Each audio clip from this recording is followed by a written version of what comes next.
قول محمد فرمان نہ بدلا جائے گا، قول خدا قول محمد فرمان نہ بدلا جائے گا، بدلے گا لاکھ زمانہ مگر بدلے گا لاکھ زمانہ مگر قرآن نہ بدلا جائے گا، بدلے گا لاکھ زمانہ مگر قرآن نہ بدلا جائے گا۔ اور دل میں رسول پاک کا ارمان لے کے جائیں گے، دل میں رسول پاک کا ارمان لے کے جائیں گے، مرنے کے بعد خلد کا سامان لے کے جائیں گے، مرنے کے بعد خلد کا سامان لے کے جائیں گے۔ اور اللہ نے حافظ اگر مجھے بنا دیا، اللہ نے حافظ اگر مجھے بنا دیا، محشر کے دن میزان پہ قرآن لے کے جائیں گے، محشر کے دن میزان پہ قرآن لے کے جائیں گے۔ مسلمانوں، گھبرانے کی ضرورت نہیں ہے، ڈرنے کی ضرورت نہیں ہے، ہمیں ضرورت ہے تو اپنے ایمان کو مضبوط کرنے کی ضرورت ہے۔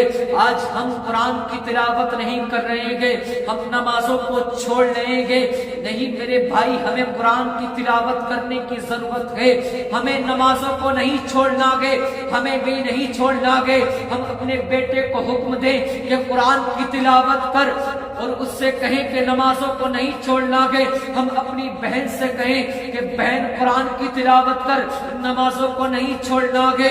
ہم اپنے بھائی سے کہیں بھائی قرآن کی تلاوت کر، نمازوں کو نہیں چھوڑنا ہے۔ ہم اپنی بیوی سے کہیں کہ قرآن کی تلاوت کر، نمازوں کو نہیں چھوڑنا ہے۔ آپ نے یہ حکم دے دیا اور یہ کردار اپنے بنا دیا تو قسم خدا کی دنیا کی کوئی بھی طاقت تمہیں مٹا نہیں سکتی۔ ہاں، لیکن آج کل ماحول کیا ہے؟ اسکول تو مار مار کر بھیجا جا رہا ہے، مار مار کر بھیجتے ہیں اسکول کو، لیکن قرآن کی تلاوت کرنے کے لیے نہیں بھیجتے، قرآن سکھانے کے لیے مدرسے نہیں بھیجتے۔ کہتے ہیں کیا کرے گا مدرسے میں جا کر کے، حافظ بن کر کے 10,000 کمائے گا۔ قسم خدا کی ایک بات سے میں آپ سے کہنا چاہتا ہوں کہ وہ 10,000 کس نے کریں گے؟ ہم ہی کرنے والے ہیں۔ ہم چاہتے تو امام کی تنخواہ 20,000 ہوتی، ہم چاہتے تو امام کی تنخواہ 30,000 ہوتی، ہم چاہتے تو امام کی تنخواہ 40,000 ہوتی۔ یہ بھی ہم نے کر رکھا گے۔ قسم خدا کی اس کا جواب بھی ہمیں میدان محشر میں دینا پڑے گا۔ آؤ میں آپ کو اور بتاؤں قرآن کی شان کیا ہے میرے پیارے۔ ایک ممبئی کا نوجوان تھا، وہ ڈگریاں حاصل کرنے کے لیے گیا، اس کے باپ نے کہا بیٹا تو MBBS کی ڈگری کو حاصل کر لے، IPS کی ڈگری کو حاصل کر لے، پیسہ چاہے کتنا چاہے مجھ سے لے لے، میں تیرے اوپر اتنا خرچ کر دوں گا جتنا تو چاہے گا۔ پھر اس نوجوان نے 11 ڈگریوں کو حاصل کیا۔ میری بات کو غور سے سننا، جیسے ہی اس نے 11 ڈگری کو حاصل کرنے کے بعد میں وہ گھر واپس آیا، گھر آنے کے بعد میں آرام کے لیے لیٹا، جیسے ہی آرام کے لیے لیٹا اچانک اس کی طبیعت خراب ہو جاتی ہے، طبیعت اتنی خراب ہو جاتی ہے کہ اس کے دل میں درد اٹھنے لگتا ہے، اسے چین نہیں ملتا، اسے سکون نہیں ملتا۔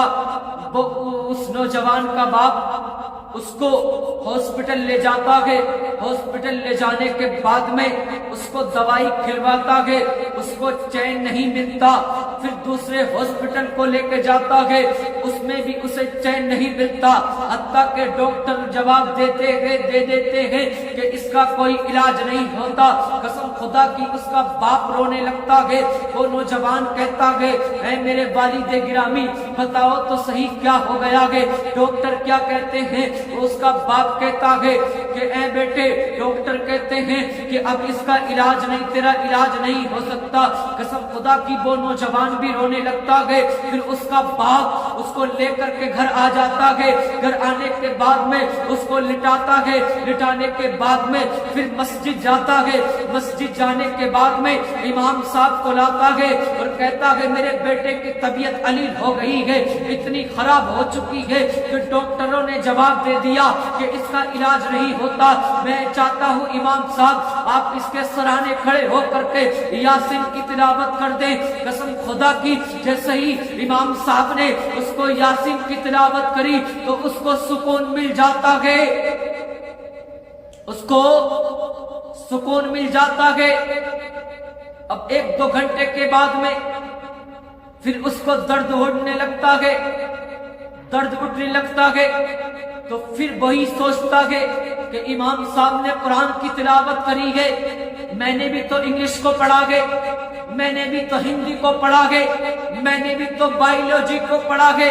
وہ انگلش پڑھتا ہے، بایولوجی پڑھتا ہے، ہندی کو پڑھتا ہے، ساری پڑھائیاں اپنے اوپر پڑھ لیتا ہے، لیکن کوئی سکون نہیں ملتا۔ پھر اپنے باپ سے کہتا ہے کہ میں نے انگلش کو پڑھا، مجھے سکون نہیں ملا، میں نے ہندی کو پڑھا، مجھے سکون نہیں ملا، لیکن امام صاحب نے قرآن کی تلاوت کری اور مجھے سکون مل گیا۔ بتاؤ تو صحیح، تم نے مجھے ہندی کو پڑھایا، انگلش کو پڑھایا، بایولوجی کو پڑھایا، کاش کہ مجھے قرآن کی تلاوت کر سکھا دیتے۔ آج میرے دل میں درد اٹھ رہا ہے، جیسے ہی امام صاحب نے تلاوت کیا تھا میں بھی آج تلاوت کر دیتا تو اللہ مجھے بھی شفا عطا فرما دیتا۔ ہاں، یہ شان ہے قرآن کی۔ اس نے انگلش کو پڑھا، سکون نہیں ملا، بایولوجی کو پڑھا، سکون نہیں ملا، ہندی کو پڑھا، سکون نہیں ملا۔ پھر کہتا ہے جاؤ امام صاحب کو بلا کر کے لاؤ۔ جیسے ہی پھر اس کا باپ جاتا ہے، وہ امام صاحب کو بلا کر کے لاتا ہے، پھر امام صاحب نے پڑھا، اس کو سکون مل گیا۔ وہ کہتا ہے اے میرے باپ، تم نے مجھے انگلش کو پڑھایا، ہندی کو پڑھایا، کاش کر کے تم مجھے قرآن سکھا دیتے۔ قسم خدا کی، وہ نوجوان جیسے یہ جملے کہتا ہے اس کی باپ کے آنکھوں میں آنسو آ جاتے ہیں، اور پھر وہ نوجوان کہتا ہے کہ میں دنیا سے چلا جاؤں گا لیکن میدان محشر میں آپ کی شکایت کروں گا، اللہ سے کہوں گا مولا میرے باپ نے مجھے انگلش کو سکھایا،